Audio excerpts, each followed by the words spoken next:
Tuesday Night Touchdown Podcast with your hosts, Reese Downing and Jacob Workman.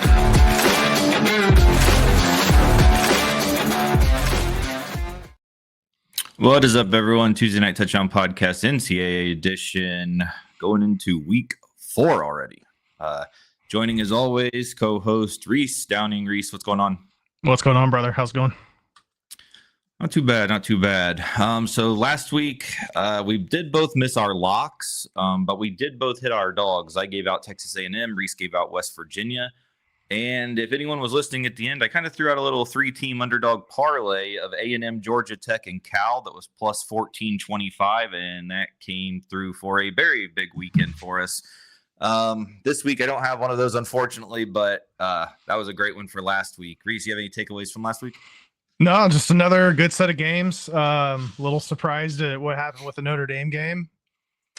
Wish we had the boys on here to talk about that a little bit. Hopefully we'll get them on here sooner than later. But yeah, it was another good week of college football.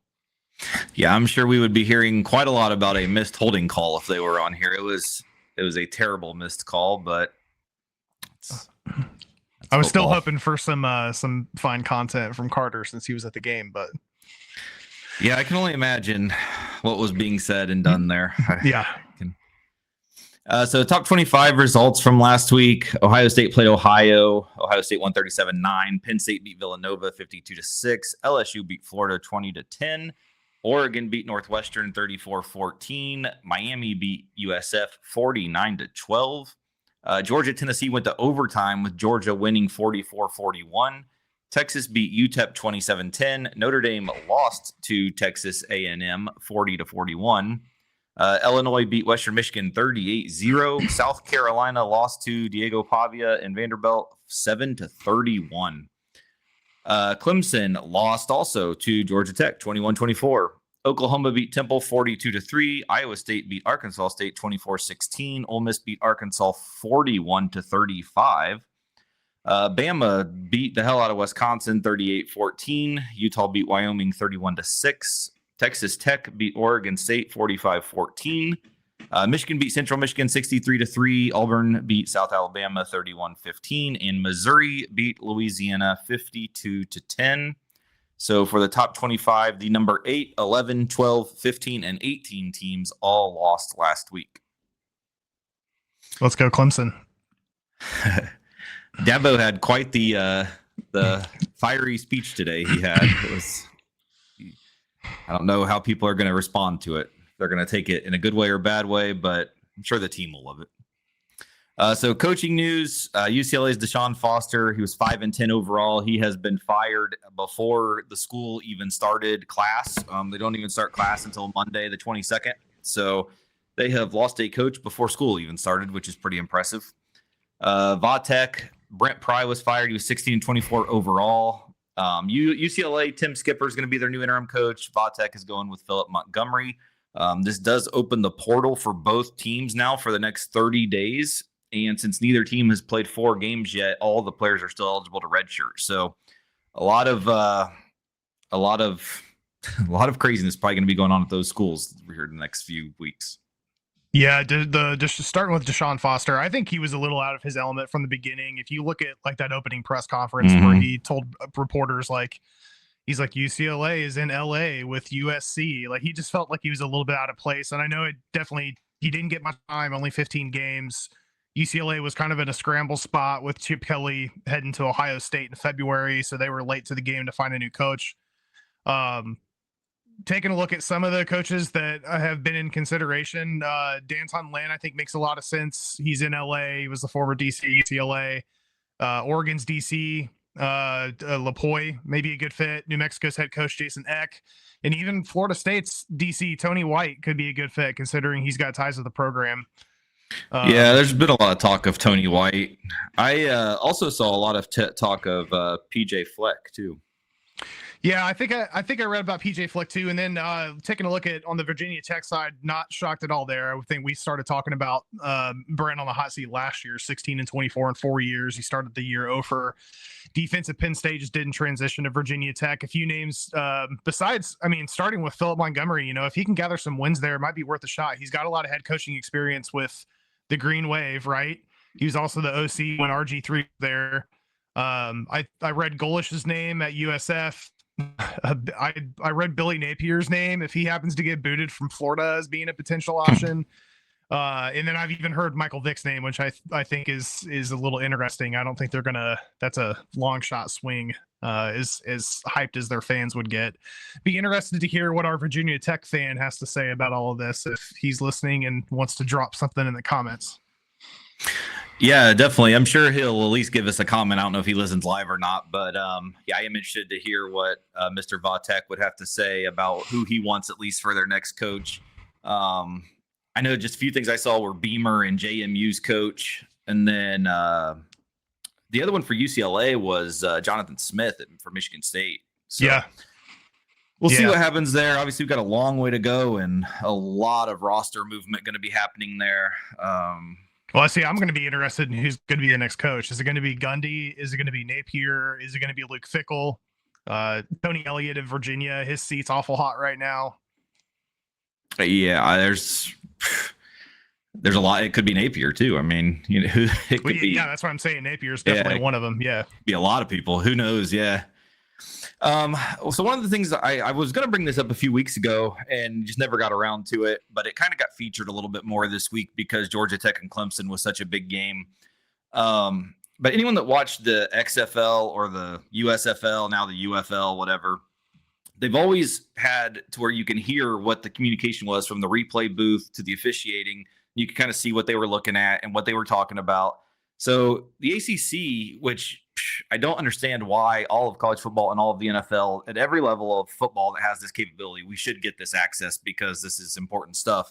I'm going to show you a little example for the people that didn't see it of what exactly they are doing now for right now, currently just the ACC. We were looking at replay.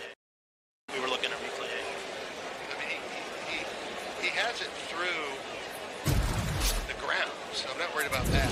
No, it's this action that he's fiddling with the ball. I'm looking at program A. Hey Todd. B. Yes, hey Adam. This is Adam. The ruling on the field is a touchdown. Yeah, I'm gonna show you two shots. I'm gonna show you the handheld. This is the handheld right here, and you can see he's got a body part down, but his ball is pinned against his lower leg right there with the tops of his hands. Keep going. And then he's out there, right? And then he's still fuddling with that ball. Okay, on that shot right there. And then he gets control, but he's clearly out. Do you see a loss of control with a foot in the white? I don't think he has control there. I agree with you. You can see this that we don't believe he has control at all. By the time he has control, he's out of bounds. Yeah, he's way out. Hey, take a look at high end zone real quick. High end zone, all right. Not C. Go to multi. No. Go to A. High end zone. Never lose the ball. Lose the ball there. Guys, I've got enough on that sideline shot to show no control, incomplete pass. I would agree. Okay, so after further review, the pass was incomplete. It's going to be second down at the 2-yard line on the left hash. Yes, correct. Clock is good. Second and goal at the 2. Yes. Okay, thank you. Thank you. All right, thanks. I say this as someone who's called this game for about 3 hours. That's better than anything I ever said. That game-changing call and the peek behind the curtain going to the operations center for the ACC, and you hear everyone arrive at a collective decision that your eyes, Lewis, told you thought it was an incomplete pass. That's better than anything I do all day. Yeah, that's pretty good by the replay center. Just walking you through that, how they go through their decision-making process, what they look at for evidence. Is it clear and obvious?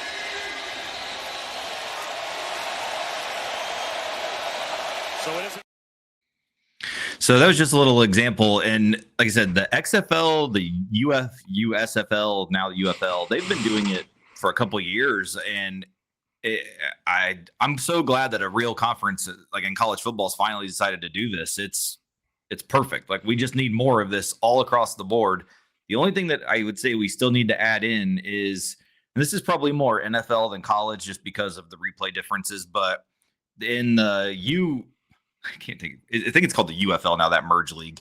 They still give the coaches the ability one time a game. It's only one time to challenge literally anything they want. Like it can be a face mask penalty, a pass interference, literally anything. They can challenge it on just one random thing, and it can be overturned and changed. And that's one thing that I still think needs changed. If we can add that in, I think we're almost at like a perfect system. Yeah, I love it. Being able to, have kind of like a under the cover look at how they're discussing it. They could just show the video play and have the commentators speak over top of it, but the fact that they're letting you in to be able to listen to the conversation that's happening up at the booth, it makes a ton of sense. We're in 2025. There's so much technology for us to be able to make sure that calls get right. And to that point, that the being able to challenge any call that happened in the NFL side, but in the Cowboys game, early in the game, there was a call that they had that was not possible to be reviewed. And if it would have been reviewed, it would have been overturned. So I just don't understand why we don't leverage that technology more. Same thing goes with the spot of the ball. Like there's no reason that there's not technology in place for them to be able to get the exact spot. Because sometimes the spots that you see are just absolutely atrocious. Yes. So yeah, hopefully more conferences adopt this, and I don't want to just see this in college football and NFL. Like there's use cases for technology in baseball and things like that too. So I love the fact that this stuff is getting adopted. Yeah, and it's almost like a why wouldn't you? Like it lets you so much more, like it eliminates a lot of the bullshit with it, like the how could they possibly have made that call and stuff like that. Like with that going on, you can like if there's not a camera angle where they can see, then they're going to be like, hey, there's nothing we can see. Like this is what we have. So clearly that will answer everyone's questions too. Like it eliminates the bullshit. So I don't know. I think it's awesome. As obviously the ACC is the conference I pretty much watch the most, being a Florida State fan. So I've been seeing it all year, but it's a nice change. I love it. I think that they're doing right with that. Little just special news here from Indiana this last week. Fernando and Alberto Mendoza, they went 25 of 29, 374 passing yards, 8 total touchdowns. It was the first time in FBS history that brothers have thrown multiple touchdowns in a game for a single team. That's just a little cool news and note there out of IU. Yeah, looking this up, I didn't realize that 10 years ago, Brandon and Austin Allen had both thrown a touchdown for Arkansas. So I thought that was kind of cool. But when you first sent me this note today, I was like, why are we talking about the Menendez brothers? And then I took a look at it again. I was like, oh, Mendoza. Okay. Yeah. And there's a chance. Yeah. The Allens just didn't have multiple. That was the difference with them. But next year, both Raiolas will be at Nebraska. And actually right now, both Iamaliavas are at UCLA. Not that I think they're ever going to have a chance of hitting that this year, but the Raiolas next year, I could see possibly having a chance. I don't know exactly who the shittier teams on their schedule are next year to see if it's something that could be done. But moving on, plays of the week. I had to narrow it down. I had a ton. There was probably at least 6 or 7 more I could have put on here. We're going to start out with this. This one's just hilarious. Like, I'm just going to let you watch it. It speaks for itself. 1st and 10 from the 12. Misdirection. The running back, Double Evans, pass. Throwing it. It's a lollipop. Ward catches. Touchdown, Samford. You're going to see this. They're going to fake the run. They're going to throw this fake screen. And then the receiver, number 18, Torrey Ward, does a great job selling it. Faking the block on the screen and then going back. You talked about it, James. Lollipop ball. That ball was in the air forever. He had to go out there and catch. So how they ever decided to throw a pass with that guy, I'll never know. How many times did they run that play in practice? And they're like, yeah, this guy looks good. Yeah, what was even better was number 4, the more inside receiver, was wide the hell open, but that guy couldn't have made that throw if his life depended on it, because that was an extra 5 yards. That ball might have touched the clouds before it landed. That was ungodly. Yeah, you usually hear about quarterbacks throwing darts. That was a lawn dart is what that was. Yeah, that one got touched from God. That thing was it was up there. Next, we have Arizona State. So a couple things to watch on this play. One, my boy Sam, watch how he throws this ball, and then Tyson, once he catches it, just beautiful work to get in the end zone. Malik Brown takes his turn. Off play action. Levitt's playing Frogger back there.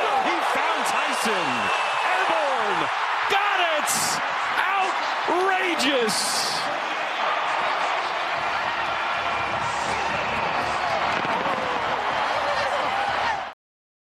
That throw was sick. I Yeah. don't even know how he threw that. Like, he was sideways jumping. That was a hell of a throw. And then Jordan Tyson's ungodly. It was a hell of a way to finish the play. Yeah, that hurdle gave me nightmares.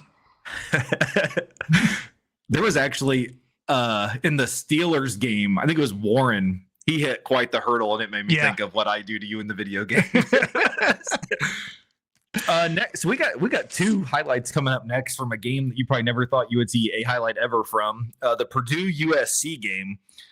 First, I'm going to show this Purdue touchdown, and yes, Purdue fans, this probably is what it takes for you to score this year. Of USC. Etching good calls from D. Corden, offensive Corden. There's a double pass coming up. Jackson trying to get it back. Gentry almost intercepted it. Now on a one-hopper, Brown's got it. And he's in the end zone.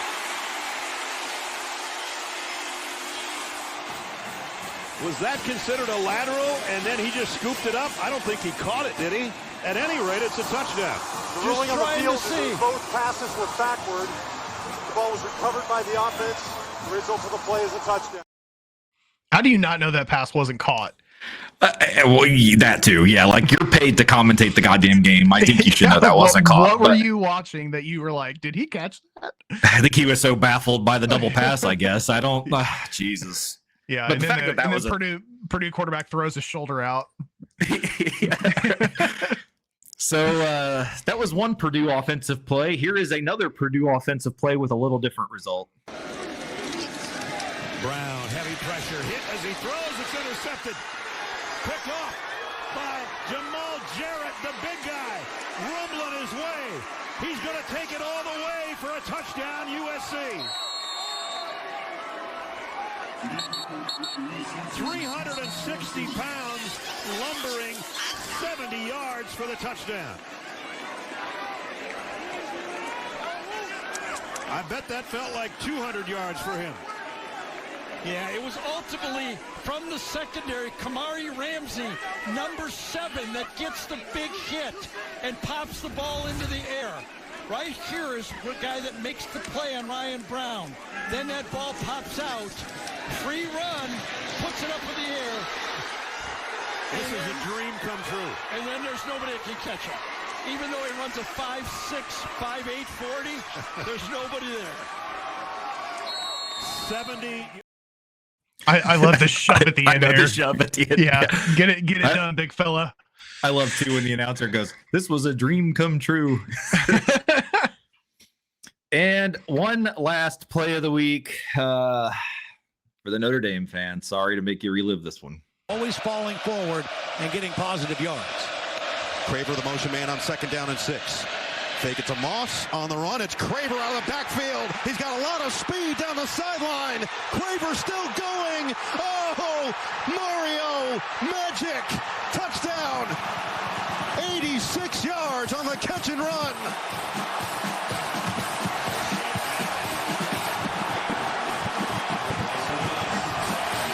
We saw Jalen Stroman make an excellent play, knocking a pass away. This time he gets fooled. Watch Stroman come up.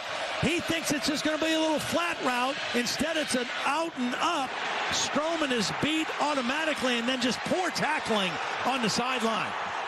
I mean, that's uncharacteristic of Notre Dame's defense. 3 guys there. It was still going to be an explosive. Now let's go ahead and do that yell together. Pass it back, Ags. How did I know? I know that some certain people are really loving that. I'm a little disappointed that Claw Ashley's 43-yard touchdown run, Ball State versus New Hampshire, didn't make the highlight reel this week. Yeah, well, I don't know if Ball State's gonna make plays of the week at all this season. We'll see. We'll see. We'll see. They might. So that's it for plays of the week. Like I said, I had about 30 more. There was a ton of good ones this week, but that's it. So let's get into week 4 picks. We're kicking it off with a good one. Sure that the Mighty Mormons love that they're doing a 10 a.m. kickoff local time for this one.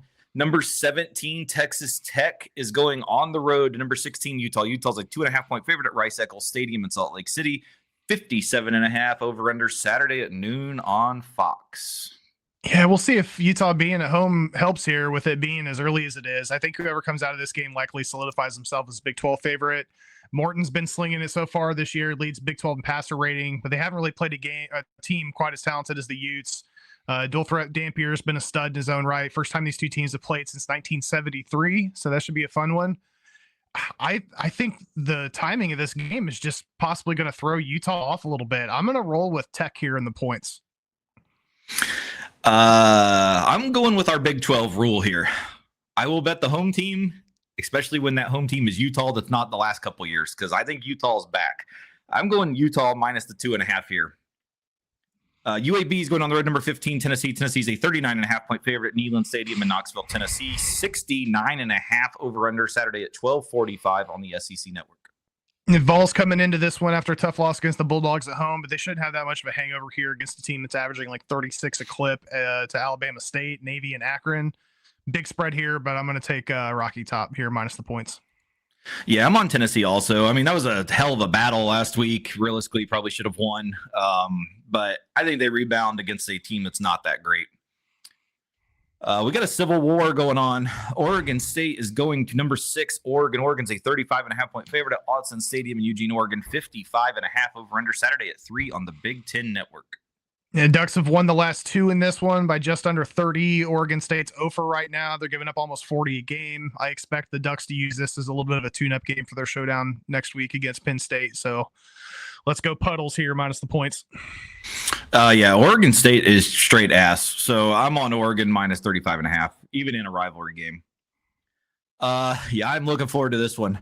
The team I've said is pretty much the worst team in college football for the last 4 years. Kent State is going on the road to number 7, Florida State. First off, number 7. How do you fucking like that? 45.5 is the line at Doak Campbell Stadium in Tallahassee, Florida. 55.5 over under Saturday at 3:30 on the ACC network. Yeah, Knowles are looking great so far. They're averaging 54 a game. Now they go up against one of the worst defenses in the nation, a team that just gave over 600 yards up against Texas Tech in week 2. Let's go Chop here to win and cover. Yeah, I'm on the Knowles also. This is just a stay healthy game, please. Just get through it healthy. Number 22, Auburn's going on the road to number 11, Oklahoma. Oklahoma is a 6.5 point favorite at Memorial Stadium in Norman, Oklahoma. 48.5 over under Saturday at 3:30 on ABC. Yeah, huge game here as Jackson Arnold gets a chance to go up against his former team. This game looks more interesting to me than it did in the preseason. Both of these teams are playing a little ahead of expectations. I've gone back and forth on this one. I think Sooners are going to get the W. Vegas is teasing me with the 6.5, but I'm going to go Sooners here to win and cover. Yeah, I'm on Oklahoma also. Obviously, Auburn's been a little better than I thought they were going to be. This is a road game, and I think Venables will have what he needs to have against the Auburn offense. And I'm still kind of riding with Oklahoma a little bit here. They've been impressive to me. I'm very interested to see how these next few weeks pan out as their schedule gets a little tougher. Tulane is going on the road to number 13, Ole Miss. Ole Miss is an 11.5 point favorite at Vaught Hemingway Stadium in Oxford, Mississippi. 61.5 over under Saturday at 3:30 on ESPN. Yeah, one of the best names in college football, Trinidad Chambliss, looked really good last week against the Razorbacks. Green Wave are going to need to show up and show out in this one in Oxford if they want to make a run at a playoff spot. Last time these two played in 23, Ole Miss got them by 7. I'm going to roll with the Rebels here. Yeah, I mean, 61.5 is, to me, it seems kind of low for these two teams, to be honest. These are usually two high-scoring teams. I actually like Tulane to keep this one under 11.5. I'm going to be on Tulane in this one, even though it is a tough road spot. Number 21, Michigan's going on the road as a 2.5 point favorite to Nebraska at Memorial Stadium in Lincoln, Nebraska. 45.5 over under Saturday at 3:30 on CBS. Underwood looked pretty decent last week, albeit against Central Michigan. On the flip side, Rayola's been protecting the ball, shows some improvements over the last year. Got a couple 5-star quarterbacks here, so it should be a good one. But Michigan's won the last 2 in Lincoln. I think they're going to make it 3 here. I'll go with Michigan. Yeah, I'm on Michigan also. Biff's got another game as head coach. And, I mean, for Rule, I think this is a huge game for Nebraska. I think this is a prove-it game for him. Michigan's not as good as they've been. I think this is a situation where they could really make some noise in Nebraska, but I just am not bought into that team yet, and I'm really honestly not bought into Raiola either. So I'm on Michigan. Purdue is going on the road, number 24, Notre Dame. What an absolute fucking joke that this team is ranked. Number 24, Notre Dame is a 24.5-point favorite at Notre Dame Stadium in Notre Dame, Indiana. 54.5 over under Saturday at 3:30 on NBC. And Notre Dame with their first 0-2 start since 22 when they started the season with losses to Ohio State and then Marshall. A little surprised this team is ranked, as you just said, but they've played some tough teams to start the year. Either way, last year they laid the wood on Purdue 66-7. This year's Boilermakers somehow are finding the end zone on occasion. I just think this... We saw how. Yeah. And Notre Dame's going to get the W here, but I'm a little worried about this 24.5. I am going to take Purdue here in the points. Oh, no. Well, we're never going to hear the end of this because I had Purdue also. Oh, God. Oh, no. Yeah, I'm on Purdue with the I think it's too many points. Notre Dame has not proven to me that they're 24.5 points better than anyone yet. So, they've played tough teams, but they haven't won either. This is a winning game. So I'm going to take Purdue in the points. I'm waiting for the comment section to light up here. Yeah, hopefully they're not listening live. Temple is going on the road to number 18, Georgia Tech. Georgia Tech is a 23.5-point favorite at Bobby Dodd Stadium in Atlanta, Georgia. 51.5 over under Saturday at 4:30 on the CW network. The C-Dub. Huge win for Tech against Dabo, the Tigers, last week. They should be able to keep that running game going against a defense that just got ran all over against the Sooners in week 3. I'm going to take the Jackets here to win and cover. Yeah, Georgia Tech's looking more and more impressive. I like them a lot. I'm not that impressed with Temple, so I'll take Georgia Tech to continue rolling here, even though it could be a little bit of a letdown spot after the big win last week, but I think they'll cover this one. South Carolina is going on the road to number 23, Missouri. Missouri's a 12.5-point favorite at Memorial Stadium in Columbia, Missouri. 47.5 over under Saturday at 7 on ESPN. A tough pick here, not knowing whether or not Sellers is going to play. Has that changed at all, or is he still a question mark? I would assume no, but Beamer seemed optimistic, but I don't know if he's going to play. The Gamecocks don't look as good as I first thought after seeing how close that Virginia Tech game was, and we see what they look like. They're going to have to find a way to slow down Ahmed Hardy, who's currently second in the nation in rushing yards. Mizzou's also won the last 3 in the series at Memorial. They've been running the score up a bit this year. I'm going to take Missouri here to win and cover. Yeah, big decision last year as Bo Pribula decided not to stay with Penn State during the playoffs and transfer to Missouri at that point. And he's been playing well for him. I don't care really, honestly, who's at quarterback for South Carolina in this game. I'm going to take Missouri minus the points. Florida is going on the road to number 4, Miami. Miami is a 7.5-point favorite at Hard Rock Stadium in Miami Gardens, Florida. 51.5 over under Saturday at 7:30 on ABC. And next up for Florida schedules, the Sunshine Showdown after a 10-point loss in Death Valley.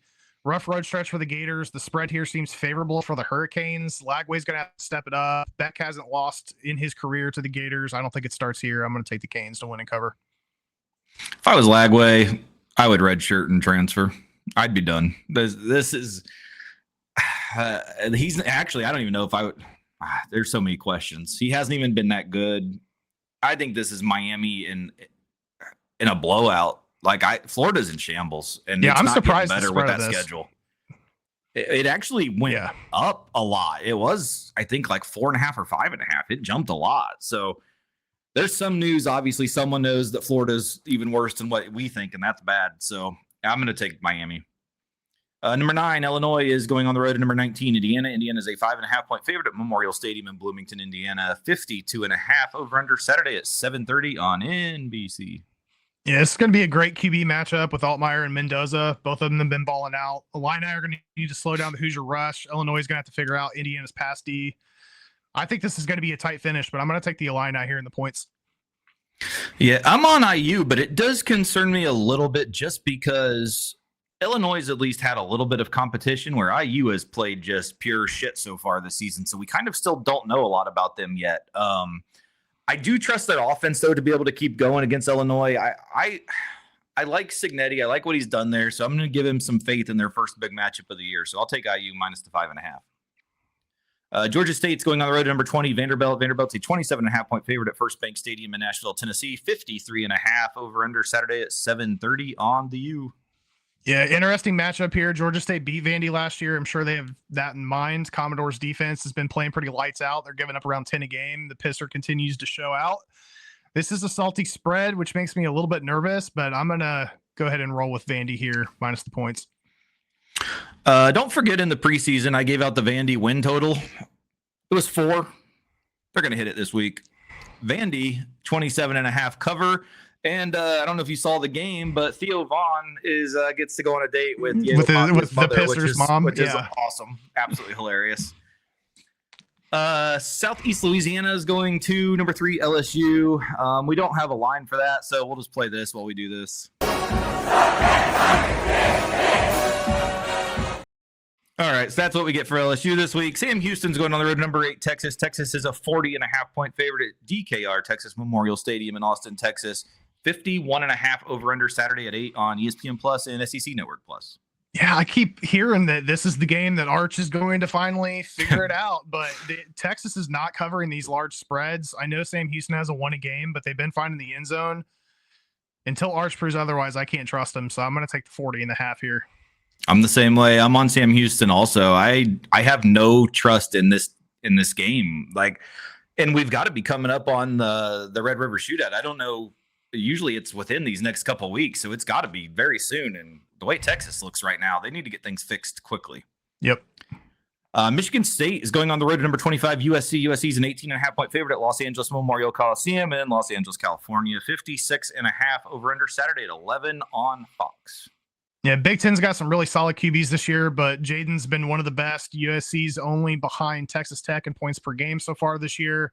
It's also an 11 p.m. game for Michigan State, which I think is a factor. I think that USC is going to force Childs into some turnovers. I'm going to go Trojans here minus the points.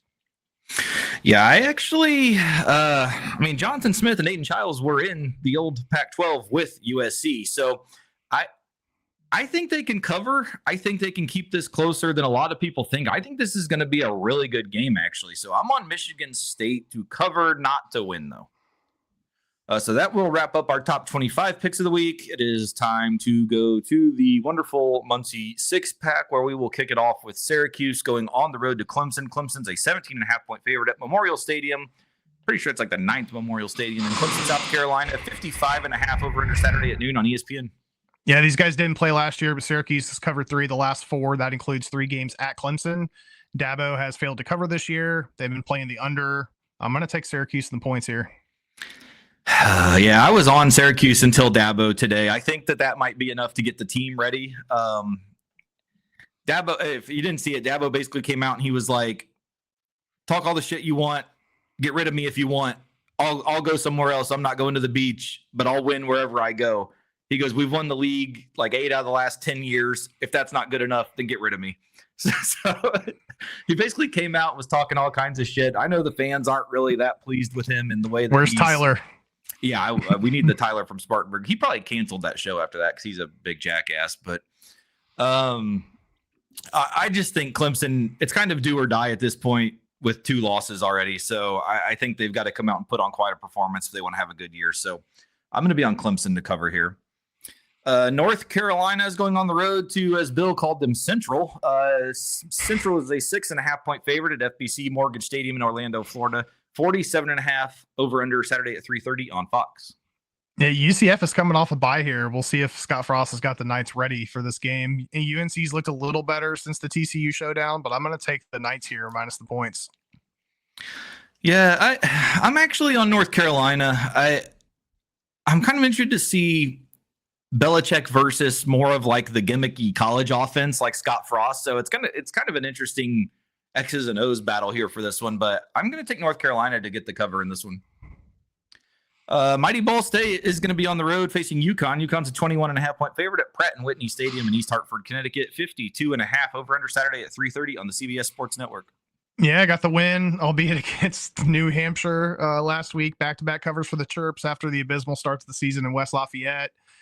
UConn doesn't really have any home field advantage at Pratt & Whitney either. I'm taking my boys here in the points.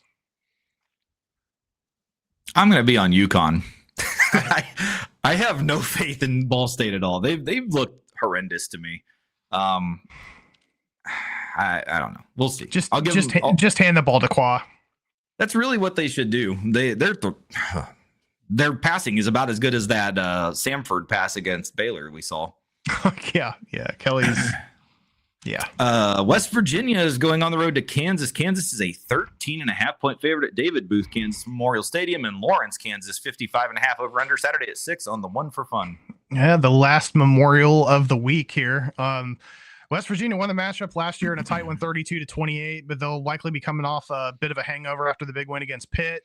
Kansas has also looked pretty good this season. They're coming off a tough loss against a good Missouri team. I'm going Rock Chalk Jayhawk here. Yeah, I like both of these teams, actually. I really like what West Virginia did to battle back and win that game against Pitt. You kind of think letdown spot here, but I like West Virginia. I'm going to take West Virginia to cover this one. I think 13.5 is too much. The Apple Cup, Washington is a 20.5-point favorite going on the road to Washington State at Martin Stadium in Pullman, Washington. 52.5 over under Saturday at 7:30 on CBS. Yeah, Cougs won.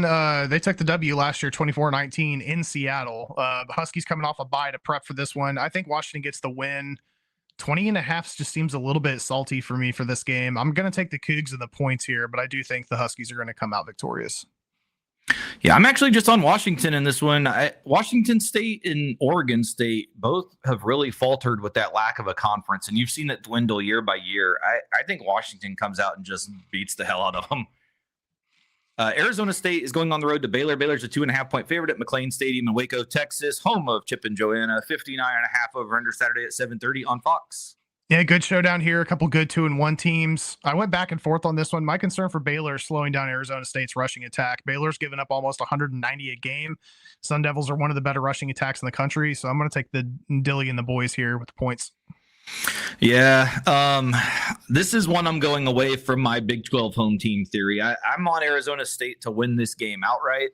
I just love this team. I think they kind of got awakening when they went to Mississippi State. They really shouldn't have lost that game. It was a terrible touchdown at the end of the game that kind of cost them it.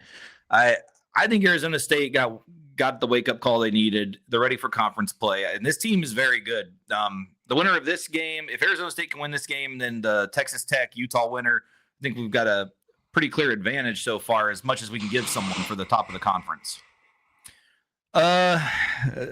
It's always great when we get a new network, and this one's a classic.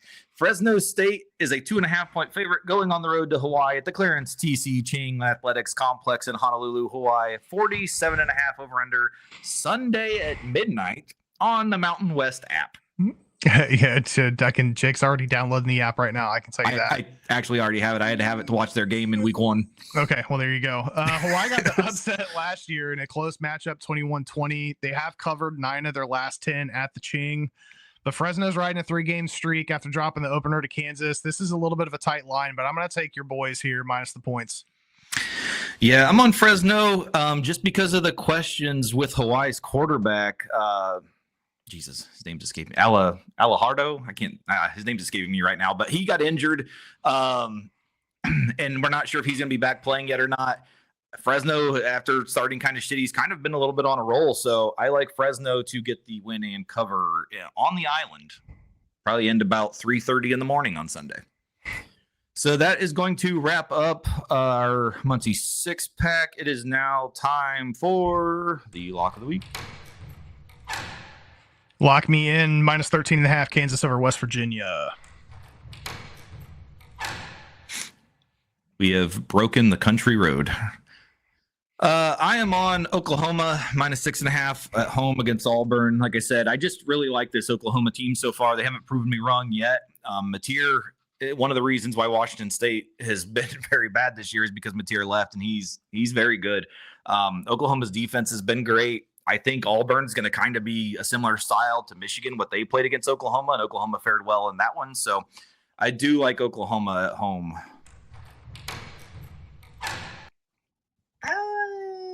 The dog of the week. Dog of the week. I am actually going to go with Illinois plus 168 at IU.